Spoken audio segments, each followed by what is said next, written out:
ஸ்ரீமத் வால்மீகி ராமாயணம் கிஷ்கிந்தா காண்டம் chapter 43. வாலியை வதம் பண்ணிட்டு கிஷ்கிந்தா அரசை மறுபடியும் மீட்டு கொடுத்த ஸ்ரீராமனுக்கு நன்றிக்கடன் பட்டிருந்த சுக்ரீவன் சீதா தேவியை தேடும் பணியில ரொம்ப பொறுப்போடு தீவிரத்தோடு இருந்தான். உலகின் 4 திசைகளுக்கும் வானரப் படைகளை அனுப்பிய அவன் மேற்கு திசையை ஆராயும் பொறுப்பை வீரத்தில் சிறந்த சதவலிக்கு கொடுத்தான். எண்ணற்ற வானர வீரர்களால் சூழப்பட்டிருந்த சதவலியை அழைத்து, இது என்னுடைய காரியம் மட்டும் இல்ல, ஸ்ரீராமபிரானின் காரியம். நமக்கு உயிரையும் அரசையும் கௌரவத்தையும் மீட்டு கொடுத்த அந்த மகாத்மாவுக்கு நாம் செய்ய வேண்டிய நன்றிக்கடன் இது அப்படின்னு சொல்றான். சுக்ரீவன் தனது வார்த்தைகளில் ஒரு ஆழ்ந்த தர்ம நெறியை வெளிப்படுத்துறான். ஒருவன் நமக்கு நன்மை பண்ணினா அதுக்கு பதிலா நாம் செய்யக்கூடிய உதவியே மனித வாழ்வினுடைய பெருமையாகும். உதவி செஞ்சவனுக்கு கைமாறு செய்யாமல் இருக்கிறது நன்றி இல்லாததுதான். ஆனால் அவர் கேட்காமலேயே அவருடைய தேவையை உணர்ந்து உதவுகின்றவனின் பிறவியே பயனுள்ளதாக ஆகிறது. அதனால் சீதையை தேடும் இந்த பணி வெறும் தேடல் மட்டும் அல்ல, அது நன்றி கடனை அடைக்கும் தர்மயாகம் அப்படின்னு சொல்லி வானரர்களுக்கு எடுத்து சொல்றான். பின்னர் அவள்லாம் செல்ல வேண்டிய பகுதிகளை விரைவாக சொல்றான். வடமேற்கு பகுதிகளில் வாழும் பலவேறு இன மக்களையும் பழங்குடியினரையும் வெளிநாட்டு மக்களையும் எல்லா தேசங்களையும் ஆராயணும் அப்படின்னு சொல்றான். புலிந்தர்கள், சூரசேனர்கள், வரதர்கள், குருக்கள், மத்தரர்கள், காம்போஜகர்கள், யவனர்கள், சகரர்கள், ஆரட்டர்கள், பாகலீகர்கள், ருஷிகர்கள், பௌரவர்கள், தங்கணர்கள் அப்படின்னு அந்த கால உலகின் பல பகுதிகளும் குறிப்பிடப்படுகிறது. இதன் மூலம் சுக்ரீவன் ஒரு சிறிய தேடலை அல்ல, உலகளாவிய தேடலையே நடத்துகிறான் அப்படிங்கிறது புரியறது. அதுக்கப்புறம் இமயமலை பகுதிகளை அடையும்படியா சொல்றான். தேவதாரு மரங்கள் நிறைந்த காடுகள், பத்மக மரங்கள் வளர்ந்த சோலைகள், பனிமூடிய மலை சிகரங்கள், ஆழமான குகைகள், பள்ளத்தாக்குகள், எல்லா இடத்திலும் ராவணன் சீதையை மறைச்சு வச்சிருக்கானா அப்படின்னு தேடணும் அப்படின்னு உத்தரவு சொல்றான். பின்னர் தேவர்கள் மற்றும் கந்தர்வர்கள் சேவிக்கும் சோமாச்சிரம், காலபர்வதம், சுதர்சனமலை, தேவச்சக பர்வதம் போன்ற தெய்வீக பகுதிகளை எல்லாம் தேடணும். இவை சாதாரண மனிதர்களால் எளிதில் அடைந்துவிட முடியாத பிரதேசங்கள். ஆனால் சீதையை எப்படியும் அங்கு தேடத்தான் வேண்டும், அதை ஆராய வேண்டும் அப்படின்னு சொல்றான். மலைகளின் குகைகள், பள்ளங்கள், சிகரங்கள், அடர்ந்த காடுகள், அருவிகள் அப்படின்னு எதையுமே விடாம தேடணும்னு திருப்பி திருப்பி அதையே சொல்றான். ஏன்னா ஒரு இடம் கூட விட்டுடக்கூடாது. நம்மளுடைய தேடல் ஒரு வெற்றிகரமான இதுவாக இருக்கணும். அதுல எங்கேயும் சீதை இல்லைன்னு திரும்பி வரக்கூடாது, எப்படியும் கண்டுபிடிக்கணும் அப்படிங்கிற ஒரு முயற்சியினால ஒவ்வொரு நூக்கன் கார்னர்லயும் தேடணும் அப்படிங்கிறத சொல்றான். அதற்கு பிறகு கிரௌஞ்ச மலை பகுதிகளை அடைவீர்கள். அங்கு மிகவும் ஆபத்தான குகைகள்லாம் இருக்கு. அதுக்குள்ள தெய்வீக தவம் செய்யும் மகரிஷிகள்லாம் இருக்கா.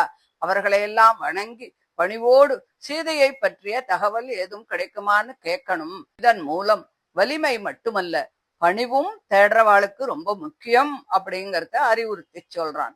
அங்கேருந்து மைனாக மலையை அடையணும். மாயாசுரனால் கட்டப்பட்ட அற்புதமான மாளிகைகள் அங்கு இருக்கு. அற்புத உருவமுடைய தெய்வீக பெண்களும் அங்கே இருக்கா. ஆனா மனசு அதிலெல்லாம் போகக்கூடாது. சீதையை தேடுகின்ற நோக்கத்தை நாம மறக்காம இருக்கணும் அப்படின்னு அதை கொஞ்சம் மறைவா சொல்றான். பிறகு சித்தர்கள், வைகானச முனிவர்கள், பாலகில்யர்கள் வாழக்கூடிய ஆசிரமங்களை எல்லாம் நீங்க அடைவேள். அங்கு தவ வலிமை கொண்ட அந்த முனிவர்களை வணங்கி சீதையை பற்றிய தகவல் ஏதும் கிடைக்குமா அப்படின்னு அறிஞ்சுக்கணும். அங்கு பொன்னிற தாமரைகள் மலர்ந்த ஏரிகள், குபேரனின் பட்டத்து யானையான சார்வபௌமன் உலாவும் புண்ணிய பகுதிகள்லாம் அங்கே இருக்கு. அதுக்கப்புறம் மேலே வடக்கே போகும்போது சூரியனும் சந்திரனும் ஒளிராத ஒரு அற்புதமான பகுதியை பத்தி சொல்றான். அங்கு தவ சித்தர்கள் தங்கள் தவ ஒளியாலேயே உலகை ஒளிரச் செய்து கொண்டு இருக்கா. வெளிப்புற ஒளி தேவையில்லாத அளவுக்கு உள்ளார்ந்த ஞான பிரகாசம் பிரகாசிக்கிறது. இது ஆன்மீக முன்னேற்றத்தின் ஒரு உயர்ந்த நிலை. அதற்கு பிறகு சைலோதா அப்படின்னு ஒரு நதியை பத்தி சொல்றான். அதன் கரைகள்ல வளரக்கூடிய கீச்சக மூங்கில் மரங்கள் இயற்கை பாலங்களை போல செயல்பட்டு சித்தர்களை ஒரு கரையிலிருந்து மற்றொரு கரைக்கு அழைத்து செல்கிறது. அந்த பகுதியில தான் உத்தரகுரு தேசம் இருக்கு. உத்தரகுரு தேசம் ஒரு சொர்க்க பூமி போல சொல்லப்படுறது. ஆயிரக்கணக்கான நதிகள், பொன்னிற தாமரைகள், வைடூரிய இலைகள், செந்நிற உட்பலங்கள், ரத்தன மாலைகள், முத்து நிறைந்த கரைகள், பொன்னால் ஒளிரும் நதிகள் என எங்கு பார்த்தாலும் ஒரே தெய்வீக வளம் நிரம்பி இருக்கும். அங்குள்ள மரங்கள் சாதாரண மரங்கள் அல்ல. அவை எப்போதும் மலர்ந்து காய்த்து கொண்டு இருக்கும். தெய்வீக மனமும் சுவையும் கொண்ட பழங்களை தரும். சில மரங்கள் ஆடைகளையே வழங்குகிறது. சில மரங்கள் முத்து வைடூரியம் போன்ற ஆபரணங்களையும் கொடுக்கிறது. சில மரங்கள் படுக்கைகள், விரிப்புகள், மாலைகள், உணவுகள், பானங்கள் ஆகிய அனைத்தும் தருகிறது.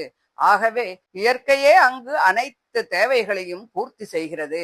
அந்த நாட்டில் வாழும் மக்கள் அனைவரும் நற்குணம் நிறைந்தவர்கள்.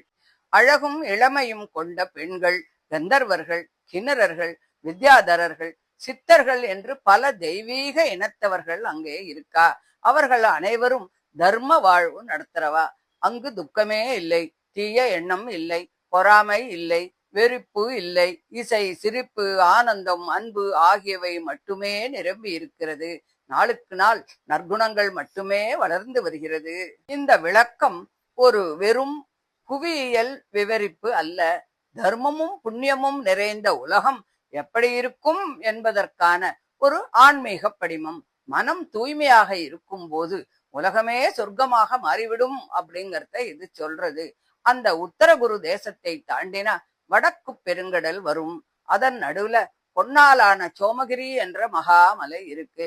தேவர்களும் பிரம்மலோகத்தை அடைந்த மகான்களும் அதை தரிசிக்கிறா. சூரிய ஒளி இல்லாட்டாலும் அந்த மலை தன்னுடைய சொந்த ஒளியால் பிரகாசிக்கிறது. அங்கு உலக ஆத்மாவாகிய பரமசிவன் இருக்கார். பிரம்மதேவர் பிரம்ம ரிஷிகளோடு அங்கே இருக்கார். அதுக்கு அப்புறம் யாரும் போக முடியாது.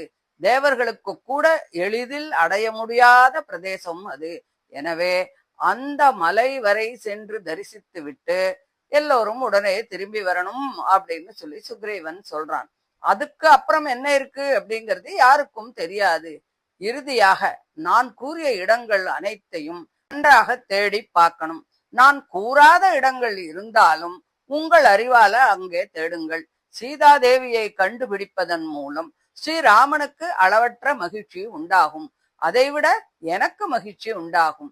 இந்த பணியை வெற்றிகரமாக முடித்தால் நீங்கள் அனைவரும் கௌரவிக்கப்படுவீர்கள், உங்கள் உறவினர்களோடு மகிழ்ச்சியாக வாழ்வீர்கள் அப்படின்னு சொல்லி சுக்ரீவன் எல்லோருக்கும் ஒரு என்கரேஜ்மெண்ட்டை கொடுக்கிறான். இப்படி சீதையை தேடும் பணிக்கான உலகின் எல்லைகளையும் வரைந்து காட்டிய சுக்ரீவன் நன்றி உணர்வு, தர்மம், முயற்சி, பணிவு, விடாமுயற்சி மற்றும் பகவத் சேவை ஆகிய உயர்ந்த பண்புகளை வானரர்களின் உள்ளத்திலே விதைக்கிறான். சுக்ரீவனின் உபதேசம் நன்றி கடனை மறக்க கூடாது அப்படிங்கிறத கற்பிக்கிறது. இறைபணி செய்யும் பொழுது சோர்வின்றி முழுமையாக முயற்சி செய்ய வேண்டும். கூறப்பட்டதை மட்டும் அல்லாமல் தாமாகவே சிந்தித்தும் செயல்படணும்.